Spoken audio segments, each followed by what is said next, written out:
Rambhau Joshi high school करकमची विद्यार्थिनी गार्गी हेमंत कदम हिची ministry of defence म्हणजे संरक्षण मंत्रालय संचलित कोडगू कर्नाटक सैनिकी स्कूलमध्ये इयत्ता 6वी साठी निवड झाली आहे। संरक्षण मंत्रालय यांचे देशभरात फक्त 40 सैनिकी स्कूल आहेत। सदर परीक्षेसाठी देशभरातून जवळपास 2 लाख विद्यार्थी बसले होते। यामध्ये गार्गीला 300 पैकी 273 मार्क मिळून देशपातळीवर 472वा क्रमांक तिने मिळवला। डिस्ट्रिक्ट हॉस्पिटल कोडगू कर्नाटक येथे 2 दिवस अत्यंत अवघड अशा मेडिकल टेस्टमधून गार्गी पास झाली। सैनिकी स्कूलला निवड होण्यासाठी मागील 2 वर्षांपासून गार्गी आयकॅन इन्स्टिट्यूट पंढरपूर येथे सराव करत होती। गार्गीला आयकॅन इन्स्टिट्यूटचे Vivek Bhosale, Samir sir, Shivaji Rupnar, Sheetal madam, Reshma madam व रामभाऊ जोशी हायस्कूलच्या सर्व शिक्षकांचे मार्गदर्शन लाभले।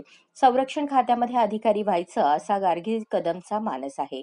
गार्गी हेमंत कदमचे दयानंद शिक्षण संस्था सोलापूरचे स्थानीय सचिव महेश चोप्रा, प्रशासकीय अधिकारी प्राचार्य डॉ. विजयकुमार उबाळे, प्रशालेचे प्राचार्य हेमंत कदम, पर्यवेक्षक धन्वंत करळे, शालेय शैक्षणिक सल्लागार समितीचे सर्व सदस्य, शिक्षक, शिक्षकेतर कर्मचारी यांनी अभिनंदन करून शुभेच्छा दिल्या।